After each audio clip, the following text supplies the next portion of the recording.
சரியான நேரம் குழம்புல இருக்கு. ஜிஏ சொல்கிறார், நான் அவங்களோட கதைச்சேன். அவர்கள் பார்க்குறதுக்காக மற்ற பிள்ளைங்க வராது. எனவே உடனடியாக கடந்த வாரம் தான் ஜனாதிபதியோட அந்த மீட்டிங் நடந்தது.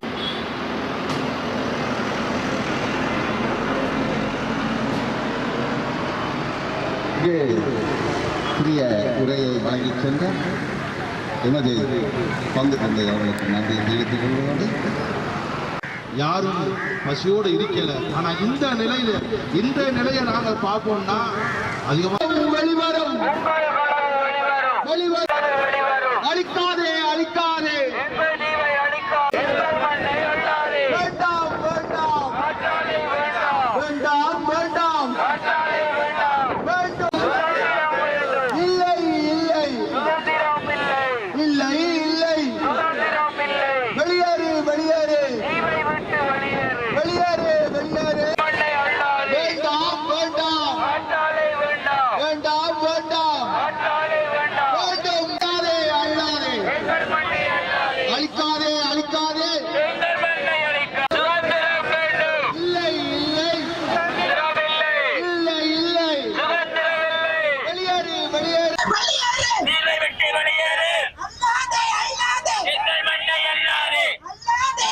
வணக்கம். நாங்க யாழ் பல்கலைக்கழகத்துல கலைப்பிரிவு கற்கின்ற மன்னாரை சேர்ந்த மாணவர்கள். நாங்க இந்த போராட்டத்துக்கு கலந்து கொள்ள இன்றைக்கு 15ஆம் நாளாக இன்று நாங்கள் கலந்து கொள்ள வந்திருக்கின்றோம்.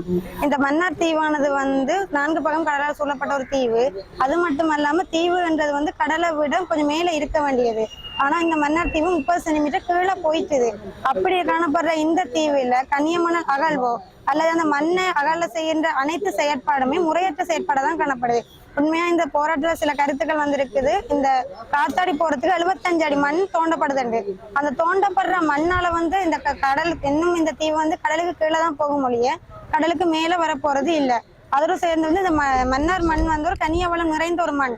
இந்த மண்ணை எடுத்து இவங்க வேறொரு தேவைக்கு பயன்படுத்தும் போது கடலால அரிக்கப்படும் பொழுது அந்த மண் ஒரு இலேசான, அதாவது கனமற்ற மண்ணாக காணப்படுறதால கடல் வேகமாக அரிக்கப்பட்டு கடல் நகரத்துக்குள்ள வர வாய்ப்புகளும் அதிகமா இருக்கு. இதை நாங்க உணர்ந்ததாலதான் பல்கலைக்கழக மாணவர்களாகிய நாங்கள், அதுவும் கலைப்பிரிவு கற்கின்ற மாணவர்கள் நாங்க இந்த போராட்டத்துக்கு வந்திருக்கின்றோம். நன்றி. அனைவருக்கும் வணக்கம். இன்றைக்கு இந்த மன்னார் மாவட்டத்தில் மன்னார் தீவில்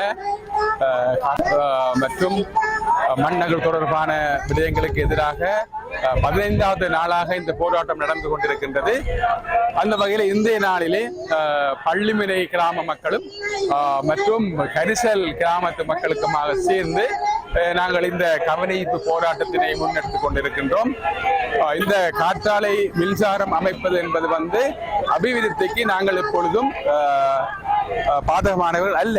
ஆனால் இந்த மன்னார் தீவில் அமைப்பதனால் மன்னார் தீவின் இடப்பரப்பினையும் நிலப்பரப்பினையும் கருத்தில் கொண்டு இந்த விடயங்கள் மன்னார் தீவை விட்டு வெளியிடங்களில் அமைக்கப்பட வேண்டும் என்பதுதான் எங்களது பிரதான நோக்கமாக இருக்கின்றது.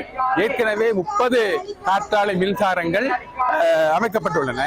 ஆனால் அவை இருந்தாலும் மீண்டும் 2ஆம் கட்டத்தின் காற்றாலை மின்சாரங்களை மன்னார் தீவில் அமைக்காமல் இதை வேறு இடங்களில் அமைக்கப்பட வேண்டும் என்பதுதான் இந்த மக்களின் கோரிக்கையாக இருக்கின்றது. இதே போல கனியமண் அகழ்வு என்பது மிக மோசமான பாதிப்பை உண்டாக்கும் மன்னார் மாவட்டத்திற்கு.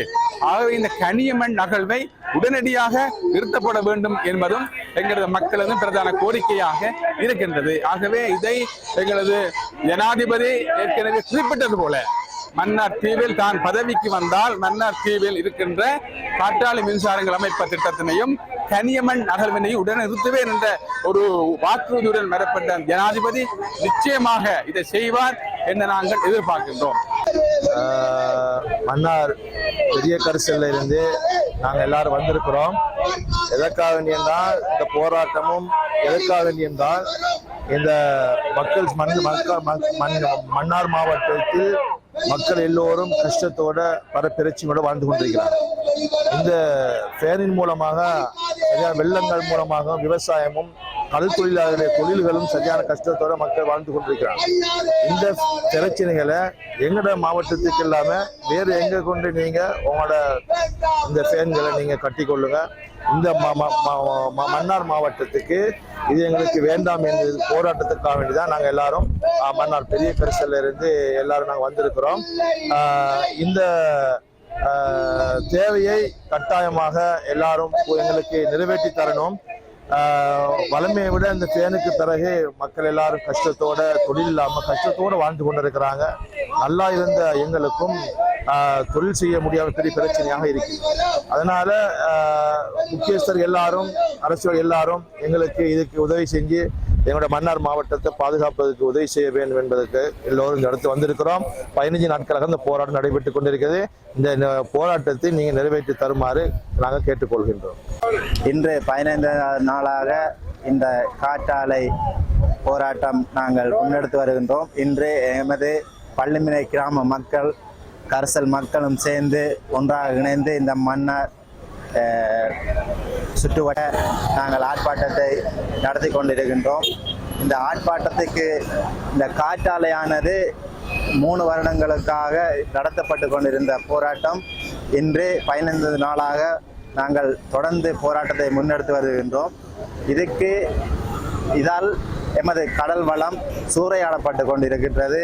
மண் அகழ்வால் எங்களோட வளம் அழிந்து கொண்டிருக்கிறது. கடல் வெள்ளம் பெருக்கெடுத்து இந்த தீவை மூடும் அளவுக்கு வந்து கொண்டிருக்கிற வேளையிலே இந்த அரசாங்கம் எங்களை கண் கொண்டு பாராமல் இந்த சிறிய தீவை அழிக்கும் நோக்கோடு, அத்தோடு இவங்கள் இந்தியா என்னும் அந்த நாட்டுக்கு, அதானி என்ற நிறுவனத்துக்கு இதை அவர்கள் லாபம் ஊட்டி கொண்டிருக்கிறார்கள். இதை முற்றாக எங்களோட மாவட்டத்தில் நாங்கள் முற்றுப்புள்ளி வைக்க வேண்டும் என்று இந்த அரசை நாடிக்கொண்டிருக்கின்றோம். எங்களோட கடல் வளம் முற்றாக அழிந்து கொண்டிருக்கும் போது இந்த அரசாங்கம் எங்களுக்கு எந்த இதையும் கண்கொண்டு பாராமல் இதை மேற்கொண்டு நடவடிக்கையில் ஈடுபட்டு கொண்டிருக்கிறது. இந்த காற்றாலை எங்களுக்கு தேவை வேண்டாம். இத்துடன் இதுக்கு ஒரு முடிவு எங்களுக்கு கட்டாயம் எங்களுக்கு பெற்றுத்தர வேண்டும் என்று அரசாங்கத்துக்கு நாங்கள் எதிர்ப்பு போராட்டத்தில் ஈடுபட்டு கொண்டிருக்கின்றோம். இது ஒரு முற்றுப்புள்ளி வைக்க வேண்டும் அரசாங்கம், இல்லாவிட்டு நாங்கள் போராட்டம் தொடர்ந்து வண்ணமே இருப்போம் என்று இந்த இடத்தில் கூறிக்கொண்டு எங்கள் கிராமம் மன்னார் கிராமத்தில் இன்றைய காலகட்டங்கள் என்று சொல்ல போனால் இந்த காற்றலையாலும் இந்த மண் அகழ்வாலும் பெரிய ஒரு பாதிப்புக்கு நாங்கள் உள்ளாயிருக்கிறோம். இன்றைய தொழில் வளம் இதனால் பாதிக்கப்படுகிறது. எங்களுடைய நாளாந்த வருமானங்கள் இதனால் எங்களுக்கு பாதிக்கப்படுகிறது. இந்த வருமானத்தை நம்பியே எத்தனையோ மக்கள் அன்றாடம் செய்து கொண்டிருக்கிற நாங்கள் இந்த தொழில் வளங்கள் இல்லாததனால் மிகவும் கஷ்டத்துக்கு உள்ளாக்கப்படுகின்றோம். அன்றாட இந்த தொழில் வரும் வருவாய்களில் நாங்கள் கூலி வேலைக்கு போவதனால் அதில் வருகிற வருவாயை கொண்டு எங்களுடைய குடும்பங்களை நாங்கள் திறம்பட நடத்தி கொண்டிருந்த நாங்கள் தற்போதைய காலகட்ட சூழ்நிலையால் மிகவும் பாதிக்கப்பட்டு அன்றாட உணவுக்கும் இல்லாத நிலையிலே இன்றைக்கு நாங்கள் இருந்து கொண்டிருக்கின்றோம். இந்த காற்றலையானது எங்களுடைய வாழ்வாதாரங்களை மட்டுமல்ல அனைத்து கிராம மக்களுடைய வாழ்வாதாரத்தையுமே பாய்த்து கொண்டிருக்கின்றது. மிக இலகுவாக அவர்கள் காற்றாடியை கொண்டு கூட்டி விட்டு போகின்றார்கள். அதனால் பாதிக்கப்பட போறது கடலை சுற்றிருக்கின்ற மக்களாகிய, அதுவும் ஏழை பாமர மக்களாகிய நாங்கள் தான் என்பதை நாங்கள் எடுத்து செல்ல கூடியதா இருக்கின்றது. இந்த மண்ணகழ்வும் அதே மாதிரி தான் அந்த தீவு அழிந்தது போல நாங்கள் படத்தில் பார்த்து ரசித்தோம் அந்த தீவு அழிந்ததை. ஆனா இன்று எங்களுடைய வருங்கால பேர பிள்ளைகளோ எங்களோட பிள்ளைகளோ இந்த தீவுக்குள் இருப்பார்களா, வாழ்வார்களா என்ற ஒரு ஊரடத்துக்குள் தான் நாங்கள் சிவிக்க வேண்டியதாக இருக்கின்றது. அதை நினைத்தால் எங்களுக்கே மிகவும் வேதனைக்குரிய காலகட்டமாக இருக்கிறது. தொடர்ந்து இந்த 3 வருட காலங்களாக இந்த ஊரடத்துக்கு நான் முன்னின்றிருக்கிறேன். எத்தனையோ நீதி ஊர்வலங்கள் என்று நான் வந்திருக்கின்றேன். ஆனால் இதுக்கு எங்களுக்கு ஒரு சரியான நடவடிக்கையே இந்த அரசாங்கங்கள் தரவில்லை. முந்தையும் தான் இப்போதும் தான் எல்லா அரசாங்கமே மக்களை போட்டு வதைத்துக் கொண்டுதான் இருக்கின்றார்களே ஒழிய மக்களுக்கு பாதுகாப்பு தர இல்லை என்பதை நான் சொல்லிக்கொள்ள விரும்புகின்றேன்.